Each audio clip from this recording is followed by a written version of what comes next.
کیا شب برات میں جاگنا اور روزہ رکھنا صحیح ہے؟ 15 شعبان کا روزہ کسی صحیح حدیث سے ثابت بولو بھائی نہیں. صرف جمہور کے نزدیک عبادت ہے 15 شعبان کی, اس کے علاوہ باقی کوئی بھی چیز.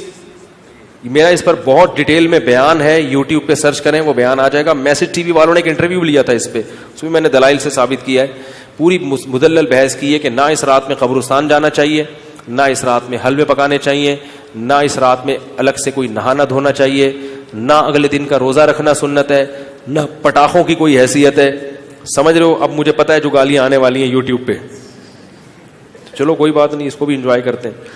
تو صرف ایک چیز ہے وہ, اور نہ اس رات میں تقدیر کے, صاف ہے قرآن میں کہ وہ لیلۃ القدر میں ہوتے ہیں. علامہ ابن تیمیہ رحمہ اللہ نے لکھا ہے کہ لیلۃ القدر کی اہمیت کو گھٹانے کے لیے بھی اس رات کو بہت زیادہ اہمیت دی گئی ہے. تو جتنی جس چیز کی اہمیت ہو اس کو اتنا ہی رکھنا چاہیے. تو صرف عبادت ہے, تو عبادت کی جمہور کے نزدیک کیا ہے, وہ بھی اتفاقی نہیں ہے, یاد رکھو.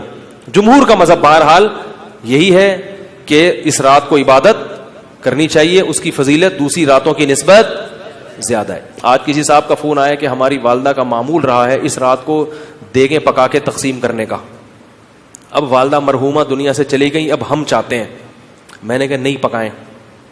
کہہ رہے کیا دیگ پکانے میں, لوگوں کو, غریبوں کو کھانے کھلانے میں کیا حرج ہے, اس میں کون سی پابندی ہے؟ میں نے کہا پھر آج کھلا دیں, کل کھلا دیں, کیا خیال ہے؟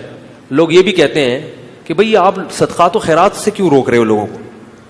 بھائی صدقات و خیرات, جیسے لوگ کہتے ہیں نا بکرے کے صدقے میں کیا خرابی ہے. ابھی پھر کوئی صاحب مجھ سے الجھ گئے کہ آپ کیوں کہتے ہو صدقے کا بکرا بدعت ہے, اگر کوئی بکرا کھلا رہا ہے تو کیا خرابی ہے؟ میں نے کہا سوال پیدا ہوتا ہے, جب غریب آدمی کو بکرے کے پیسوں میں زیادہ دلچسپی ہے تو آپ کو کیا تکلیف ہے کہ آپ اس کو بکرا کھلائیں؟ اس کا مطلب آپ بکرے کو کیا سمجھ رہے ہو, الگ سے کوئی فضیلت سمجھ رہے ہو بکرے میں. تو شریعت میں جس چیز کی الگ سے کوئی فضیلت نہ ہو اس کو الگ سے پروٹوکول دینا یہ بدعت ہے یا نہیں ہے؟ غریب آدمی کو کہہ رہے یار 20,000 کا بکرا لے کے دے دیا تم نے مجھے, تو مجھے 20,000 روپے دے دیتے. اگر آپ کہتے ہو اس کے کھانے کی حاجت ہے تو راشن ڈلوا دو. 20,000 میں جو راشن ہے, بکرا ایک ٹائم پہ ختم ہو جائے گا, 2 دن چلے گا, اور راشن پورے سال. اس کا مطلب یہ ہے کہ بکرا مقصد ہے آپ کا, بکرے کا لیبل لگایا جا رہا ہے, صدقے کا لیبل لگایا جا رہا ہے, مقصد کیا ہے؟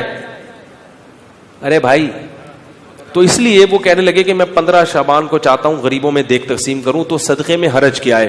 میں نے کہا بالکل کوئی حرج نہیں ہے, لہذا کل دیگ آپ تقسیم کر دیں, اگر آج لیٹ ہو گئے تو کل کر دیں. کہہ رہے نہیں کل نہیں, میں 15 کو کروں گا. میں نے کہا اس کا مطلب ہے کہ صدقہ اصل نہیں ہے, 15 شعبان کو اس طریقے سے منانا اصل ہے. تو جب شریعت میں نہیں ہے تو آپ کیوں اس رات کو صدقے کے حوالے سے پروٹوکول دے رہے ہو؟ جب نہیں ہے, اس میں کسی صحابی نے نہیں یہ کام کیا, اس رات کو دیگیں پکائی ہوں یا نہائے دھوئے ہوں یا کھانا کھلایا لوگوں کو. جو کام کرنے کا آؤ چپکے سے مسجد میں کسی کونے میں کھڑے ہو کر عبادت کرو, یا اپنے گھر میں جا کے.